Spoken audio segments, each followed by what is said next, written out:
വീട്ടിലുള്ള ചേരുവകൾ മാത്രം ചേർത്തുകൊണ്ട് തന്നെ കുറഞ്ഞ സമയത്തിൻ്റെ ഉള്ളിൽ വളരെ പെട്ടെന്ന് റെഡിയാക്കി എടുക്കാൻ പറ്റിയിട്ടുള്ള ഒരു അടിപൊളി സ്നാക്കിൻ്റെ റെസിപ്പിയാണ് കേട്ടോ ഇത്. അപ്പോൾ ഈ ഒരു സ്നാക്ക് റെഡിയാക്കി എടുക്കാനായിട്ട് ആദ്യം തന്നെ നമുക്കിതിലേക്ക് വേണ്ടത് മുട്ടയാണ്. അപ്പോൾ ഞാനിപ്പോൾ അവിടെ ഒരു 3 മുട്ട മിക്സിയുടെ ജാറിലേക്ക് ചേർത്ത് കൊടുത്തിട്ടുണ്ട്. ഇനി മധുരത്തിനായിട്ട് ഒരു 2 ടേബിൾ സ്പൂണോളം പഞ്ചസാരയോ ഒരു 1/4 കപ്പ് മൈദയും കൂടെ ഈ ഒരു മിക്സിയുടെ ജാറിലേക്ക് തന്നെ ചേർത്ത് കൊടുത്തതിന് ശേഷം ഇതിലേക്ക് ഫ്ലേവറിനായിട്ട് കുറച്ച് ഏലക്കപ്പൊടിയും 1 കപ്പ് പാലും കൂടെ ചേർത്ത് കൊടുത്ത് നല്ല രീതിയിലൊന്ന് ബ്ലെൻഡ് ചെയ്തെടുത്തതിന് ശേഷം ഒരു ബൗളിലേക്ക് ചേർത്ത് കൊടുക്കാം. ഇനി അടുത്തതായിട്ട് ഇതിലേക്ക് വേണ്ടത് ബ്രെഡാണ്. അപ്പോൾ ഒരു 7-8 ബ്രെഡ് ചെറുതായിട്ട് തന്നെ ഒന്ന് കട്ട് ചെയ്തെടുത്തതിന് ശേഷം നമ്മുടെ ഈ ഒരു മിക്സിലേക്ക് ചേർത്ത് കൊടുത്ത് നല്ല രീതിയിൽ തന്നെ 1 ടീസ്പൂൺ വെച്ചിട്ട് ഇതുപോലെ ഒന്ന് ഇളക്കി കൊടുക്കാം.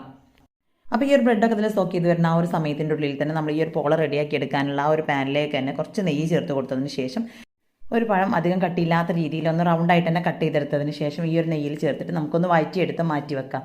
ഇനി ഒരു സെയിം പോട്ടിലേക്ക് തന്നെ ഒരു 1/2 ടീസ്പൂൺ നെയ്യ് കൂടെ ചേർത്ത് കൊടുത്തതിന് ശേഷം നേരത്തെ നമ്മൾ മിക്സ് ചെയ്ത് മാറ്റി വെച്ചിട്ടുള്ള ആ ഒരു ബ്രെഡും മുട്ടയും കൂടെ ചേർത്തിട്ടുള്ള ഒരു മിക്സ് ഇതിലേക്ക് ഒഴിച്ചു കൊടുത്ത് ഒന്ന് ലെവൽ ചെയ്തെടുത്തതിന് ശേഷം അതിന് മുകളിലായിട്ട് വഴറ്റിയെടുത്തിട്ടുള്ള നമ്മുടെ പഴം ഒന്ന് നിരത്തി വെച്ച് കൊടുത്ത് മുകളിലായിട്ട് കുറച്ച് കറുത്ത എള്ളും കൂടി ചേർത്ത് കൊടുത്തതിന് ശേഷം ഒരു 15-20 മിനിറ്റോളം ലോ ഫ്ലെയിമിലിട്ടിട്ട് ഒന്ന് കുക്ക് ചെയ്തിട്ടെടുക്കാം.